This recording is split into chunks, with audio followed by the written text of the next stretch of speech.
आज हम आपके सामने एक खास मुद्दे के साथ आए हैं। जी हाँ, दरअसल केंद्र सरकार ने 2 साल पहले ही एक स्कीम शुरू की। स्कीम का मकसद था जो अनस्किल्ड युवा हैं उनको प्रशिक्षित करना ताकि वो आगे जाके अपने लिए कुछ बेहतर कर पाएं। हरियाणा ने एक हद तक या यूं कहें कि बहुत बेहतरीन तरीके से अपना काम किया भी, लेकिन जहां तक पंजाब की बात है तो ये राज्य इस स्कीम में काफ़ी पिछड़ गया। अब सवाल यही है कि आखिर हरियाणा ने जब अपना काम किया तो पंजाब में दिक्कत कहां हुई? क्यों नहीं पंजाब सरकार भी अपने टारगेट को पूरा कर पाई? आज बात इसी मुद्दे पर, रोजगार का सरकारी सच।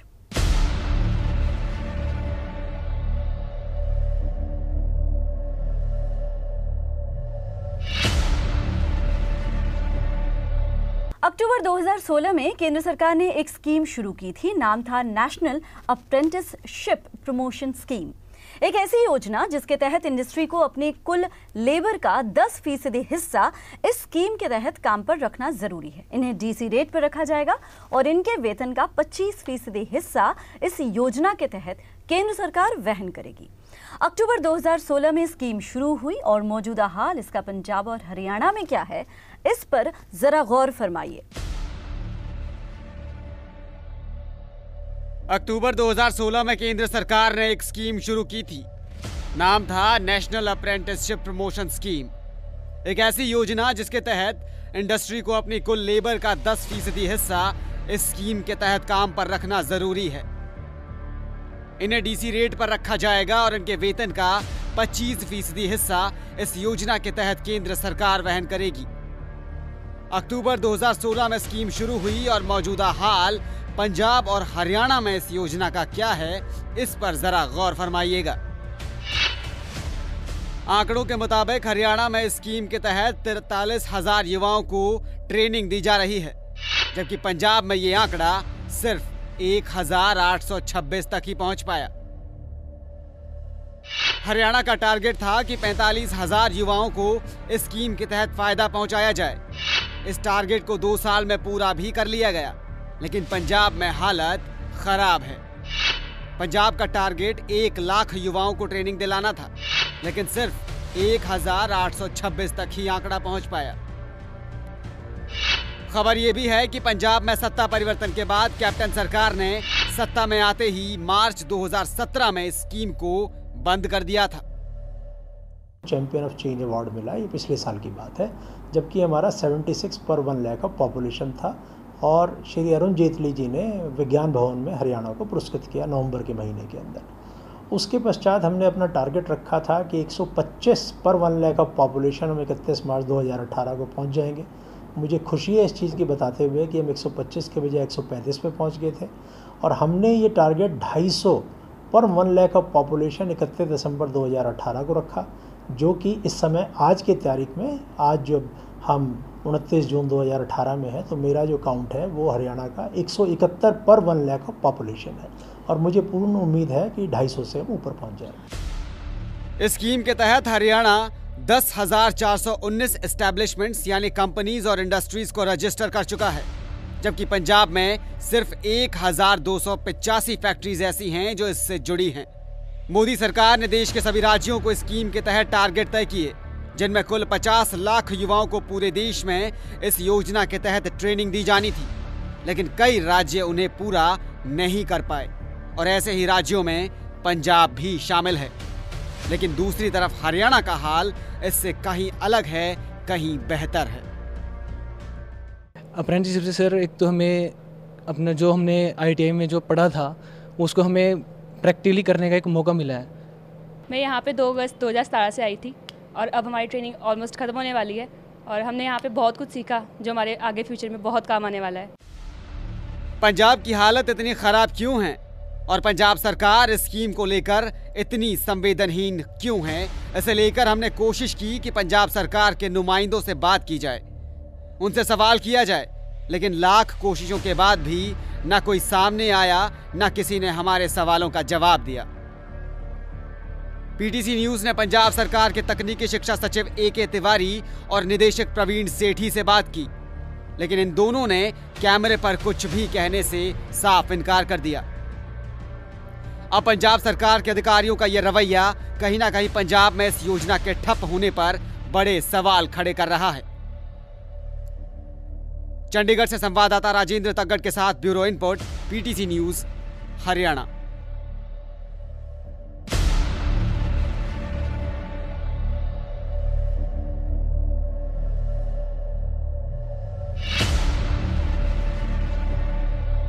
रुक रहे एक छोटे से ब्रेक के लिए। ब्रेक के बाद इस पर एक चर्चा होगी, आप बने रहिए हमारे साथ।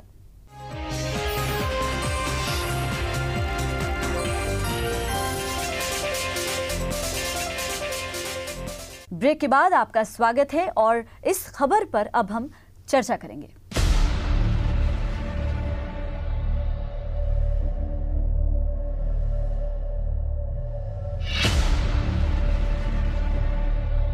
और अब आपको समझ आ गया होगा कि हमारे बीच मुद्दा क्या है। आज इस मुद्दे पर बात करने के लिए हमारे बीच कुछ खास मेहमान मौजूद हैं।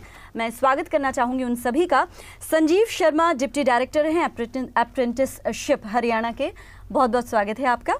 और ललित मेहला जी हैं HR manager Chandrapur group of industries Yamunanagar से, आपका भी बहुत बहुत स्वागत है। और इस मुद्दे को, इस हम कह सकते हैं इस इशू को जिन्होंने हमारे सामने उठाया, हमारे विशेष संवाददाता राजिंदर सिंह तगड़ जी, उनका भी हम स्वागत करेंगे। उनसे भी हम जानने की कोशिश करेंगे आखिर मुद्दा कैसे सामने आया। सबसे पहले हम राजिंदर जी के पास ही चलेंगे।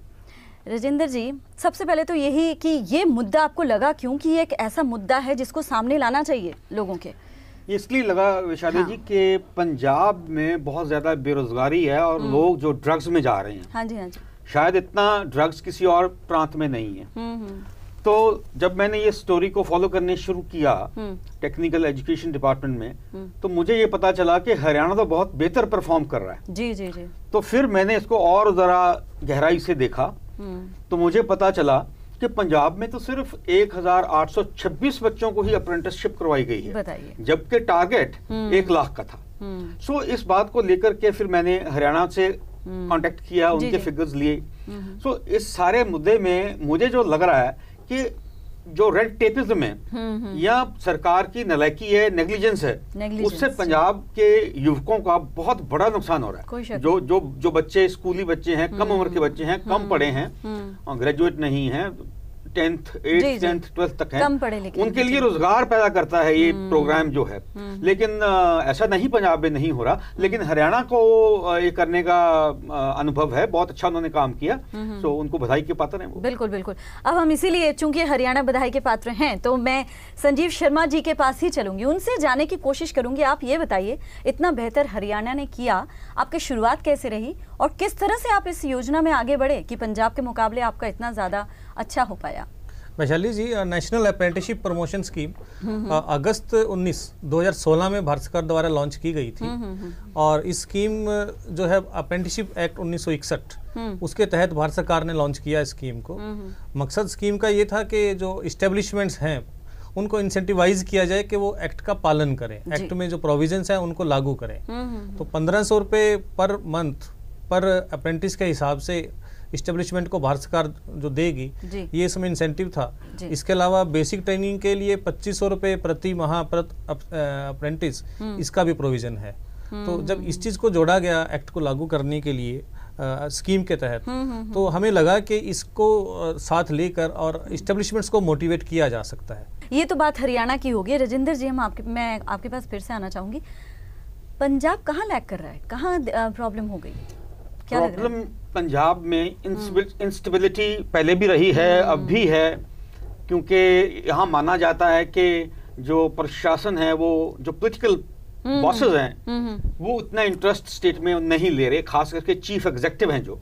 अच्छा। और ग्रुपिज्म है मंत्रिमंडल में भी, और कुछ ग्रुप जो हैं वो मुख्यमंत्री के खिलाफ हैं, कुछ उनके हक में हैं। तो इस सारे झमेले में डिपार्टमेंट सफर कर रहा है, और इस झमेले का फायदा कुछ अधिकारी ले रहे हैं, जिनकी आपस में गुटबाजी है, झगड़ा है, और वो एक दूसरे की टांगें खींचने में लगे रहते हैं। यानी कि मेरे को ये पता चला कि बहुत बड़ी ऑफिसर कुछ लोग थे जो स्कीम को आगे बढ़ा रहे थे। अच्छा। लेकिन उनको जानबूझकर यहाँ से बदला गया, ट्रांसफर किया गया अलग अलग जगहों पे, ताकि वो इस स्कीम को आगे ना बढ़ा पाए। अच्छा। लेकिन अब सुनने में ये आ रहा है कि शायद सरकार इसको दोबारा इसके पे निर्णय लेगी, सोचेगी इसके बारे में, और रीअलाइनमेंट ऑफ ऑफिशियल्स होगी और उसके बाद इसको चलाएंगे।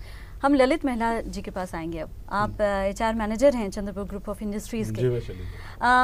आप इस स्कीम को किस तरह से ले रहे हैं और आपको क्या लगता है इस स्कीम के बारे में?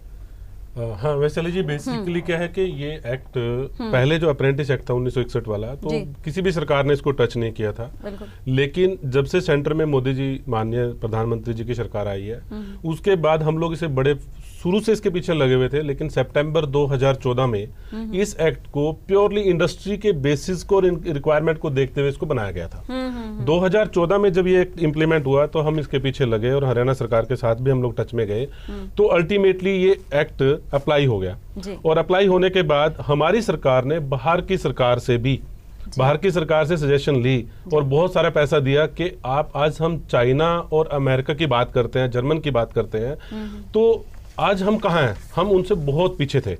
लेकिन जब उनसे पैसा देने के बाद उनके जो हमारे पास काउंसलर आए या वाइस चांसलर आए, तो उन्होंने हमारे एक्ट को स्टडी करने के बाद उनको बोला कि जी आप सिर्फ अपने एक्ट को इम्प्लीमेंट कर दीजिए, आपके इंडिया का सुधार हो जाएगा। अच्छा। ये एक्ट प्योरली इंडस्ट्री की रिक्वायरमेंट को देखते हुए बनाया गया, इसमें कोई शक नहीं है।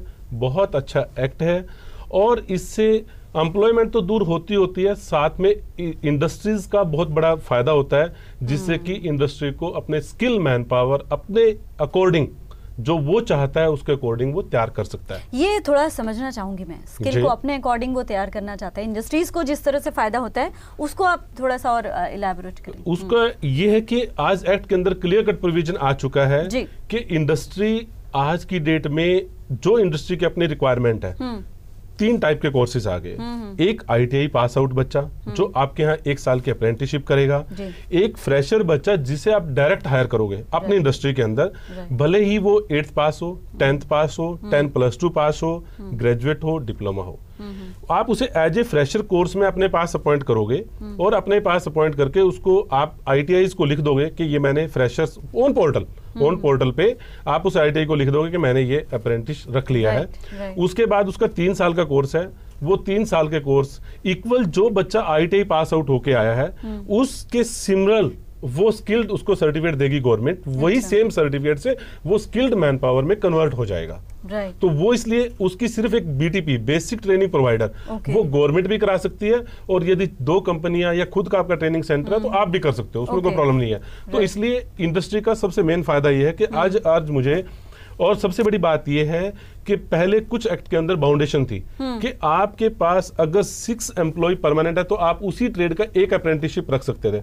अब ऐसी कोई बात नहीं है, आपकी अपनी इच्छा है, आप उसे कभी भी रख सकते हो, किसी भी ट्रेड में रख सकते हो, जितने ट्रेड की आपकी रिक्वायरमेंट है उसी ट्रेड में आप उसे हायर कर सकते हो, नो प्रॉब्लम, कोई इशू नहीं है। सरकार की तरफ से बिल्कुल अकॉर्डिंग जो इंडस्ट्री चाहती है जिस टाइप से, उस टाइप से आप उसे यूज कर सकते हो। फुल राइट्स हैं। पहले इसके अंदर बहुत सारे राइट्स में जमेले थे, सर्वे थे, लेकिन सितंबर 2014 में जब इंडस्ट्रीज के साथ डिस्कस करने के बाद ये एक्ट बना, उस एक्ट में उन्होंने क्लियर कट जो इंडस्ट्री की रिक्वायरमेंट थी उसके अकॉर्डिंग उसको बनाया, और उसको जब हरियाणा में ये इम्प्लीमेंट हुआ, हम लोग मैन्युफैक्चरर हैं, हैवी सीमेंट मशीनरी की हमारी कंपनी है, हम लोग हैवी सीमेंट मशीनरी बनाते हैं। हमारे यहाँ नियर अबाउट आज की डेट में 60 अप्रेंटिस, 600 मैन पावर है, 600-700 के आसपास, और हम लोग 60 अप्रेंटिस आज हमारे पास है, जिससे कि फिर गवर्नमेंट ने सितंबर 16 में नैप्स की एक स्कीम लॉन्च करी है कि जी आपके पास, क्योंकि स्टाइफंड पहले बहुत कम था, अब उन्होंने मिनिमम वेजेस के साथ लिंक स्टाइफंड कर दिया, जिसकी वजह से आपको थोड़ा सा ज्यादा पैसा पे करना पड़ा अप्रेंटिस को, लेकिन सरकार ने साथ के साथ ही उसकी 1500 रुपए की रिफंड की आपको अप्रूवल दे दिया कि आप अपना रिफंड ले सकते हैं, और वो रिफंड मिल भी रहा। ऐसा नहीं है सरकार आज की डेट में दे रही है, हम लोग अभी तक करीबन 7-7.5 लाख रुपए गवर्नमेंट से ले चुके हैं। अच्छा। यस। अच्छा। हमारे पास ऑलरेडी उनके सर्टिफिकेट्स भी हैं, और इवन हम लोगों ने इस एक्ट में जब हम लोगों ने एक स्कीम आई कि अगर एक आप वैसे ही स्क्रीन पर दिखा दीजिए ताकि पता चले कि सर्टिफिकेट्स जो हैं वो, हाँ बिल्कुल, देखिए मैडम ये सर्टिफिकेट्स है हमारा, इसमें 1,23,000 पे हमें सबसे पहले सर्टिफिकेट मिला, और ये हमारे जो माननीय पीयूष गोयल जी मिनिस्टर, उनकी तरफ से हमें ये मिला था, विपुल गोयल जी। और सेकेंडली एक फिर बाद में स्कीम आई थी गवर्नमेंट की कि जो गवर्नमेंट की, अगर गवर्नमेंट की गाइडलाइन के अकॉर्डिंग यदि कोई आदमी अपनी इंडस्ट्री में 5% से ज्यादा टोटल स्ट्रेंथ का अप्रेंटिस रखता है तो गवर्नमेंट उसे एक सर्टिफिकेट सक्षम साथी का सर्टिफिकेट देती है। ये भी हमें मुख्यमंत्री जी की तरफ से सक्षम साथी का सर्टिफिकेट मिला था हमें राज्य स्तरीय समारोह में। तो इसलिए हम अगर हमारा मानना है कि इससे अच्छा एक्ट हो ही नहीं सकता अगर तरीके से इसको सबसे बड़ी बात है कि आपको एक बिना किसी लायबिलिटी के एक अच्छा एक्ट मिल गया। आपके ऊपर कोई ESI का बर्डन नहीं है, PF का बर्डन नहीं है, कोई बोनस का बर्डन नहीं है, कोई ग्रेजुएट, आपको एक लीगल एजुकेटेड आदमी गवर्नमेंट आपको दे रही है कि लो आप इसे ट्रेन करो और आप अपना आगे बढ़ो। सही बात। संजीव जी, आपके पास कितने एम्प्लॉइज हैं इस प्रोग्राम को आगे बढ़ाने के लिए? जो NAPS है उसकी टीम कितनी बड़ी है आपकी? हेडक्वार्टर में डायरेक्टर साहब के साथ मैं डिप्टी डायरेक्टर के तौर पे काम कर रहा हूँ और मेरे पास ब्रांच है, सुपरटेंडेंट है और कुल मिला के हम हेडक्वार्टर पे 5 लोग काम कर रहे हैं। इसके अलावा फील्ड में जिला लेवल पे हमने प्रिंसिपल जो गवर्नमेंट ITI का है उसको एक्ट के तहत पावर दी है असिस्टेंट अप्रेंटिसशिप एडवाइजर की। तो प्रिंसिपल्स को मैंने अतिरिक्त कार्यभार दिया हुआ है जो अपने समय निकाल के इसको लागू कर रहे हैं। इसके अलावा प्रिंसिपल के साथ में जूनियर अप्रेंटिसशिप प्लेसमेंट ऑफिसर्स और अप्रेंटिस इंस्ट्रक्टर्स इन लोगों को हमने साथ में लगाया है। कुल मिला के 250 और 300 के बीच की टीम है जो फील्ड में जिला लेवल पे और ITI लेवल पे राज्य स्तर पे काम कर रही है। जी जी। अब चूंकि वक्त की भी थोड़ी कमी है राजेंद्र जी, अब एक बड़ा तब से खटक रहा है मुझे कि पंजाब में आंकड़ा जो है 1826 तक ही पहुंचा है। मतलब इतना ज़्यादा कम। आपने बताया रीज़न काफ़ी सारे मुझे बताए, लेकिन फिर भी कहीं ना कहीं सवाल उठ रहा है कि कितना फ़ायदा है। अभी हमने सुना जो ललित मेहला जी ने कहा कि कितनी कोई समस्या नहीं है, अगर तरीके से उसको इम्प्लीमेंट किया जाए तो फ़ायदा ही है। प्रॉब्लम कहाँ पर आ रही है? प्रॉब्लम तो मैंने जैसे वैशाली जी आपको बताया कि इच्छा शक्ति नहीं है इनकी। एग्जैक्टली मतलब। और दूसरी बात, आपस में झगड़े हुए हैं डिपार्टमेंट में, उसकी कोई मतलब इसमें ये जो युवाओं का जो भला हो रहा है उनके बेहतर वो चीजें साइडलाइन हैं और आपस की राजनीति जो है राजनीति चल रही है। और युवाओं को 8,500 करोड़ रुपए का जो स्टाइपेंड था उनके हाथों में से गुजर सकता था अगर 1 लाख अप्रेंटिसशिप वो तैनात करते। तो इच्छा शक्ति कमजोरी कहूंगा। दूसरी मैं कहूंगा कि अब जब सरकार को पता भी चल चुका है तो क्यों नहीं करती। इन्होंने पिछली सरकार पे ये इल्जाम लगाया कि इन्होंने जो 346 हैंड होल्डर्स रखे थे स्कीम को आगे बढ़ाने के लिए कि जो पेपर वर्क है इंडस्ट्रियल यूनिट्स का वो करेंगे, तो उनको निकाल दिया क्योंकि ये सिफारशी थे। अगर ये सिफारशी थे तो फिर नए क्यों नहीं रखे? आप अपनी मर्जी से रख लो। लेकिन 2017 मार्च से स्कीम बंद है। तो मैं तो कहूंगा बिल्कुल नालायकी है और बदकिस्मती है पंजाब के युवकों की कि हमें ऐसा तंत्र मिला। आप सभी का बहुत बहुत शुक्रिया इस स्कीम से जुड़ी तमाम जानकारियां और जो भी बीच में वजह हैं इनकी और इतना बड़ा फर्क जो है दोनों स्टेट्स में उसके बारे में बताने के लिए। तो नेशनल अप्रेंटिसशिप योजना ये एक ऐसी अहम योजना है जिससे हजारों लाखों युवाओं को फायदा मिल सकता है, कहीं ना कहीं उन रोजगार के अवसर बढ़ सकते हैं, बशर्ते सरकारें इसको गंभीरता से लें। उम्मीद है आपको हमारा ये खास शो पसंद आया होगा। इजाजत दीजिए, नमस्कार।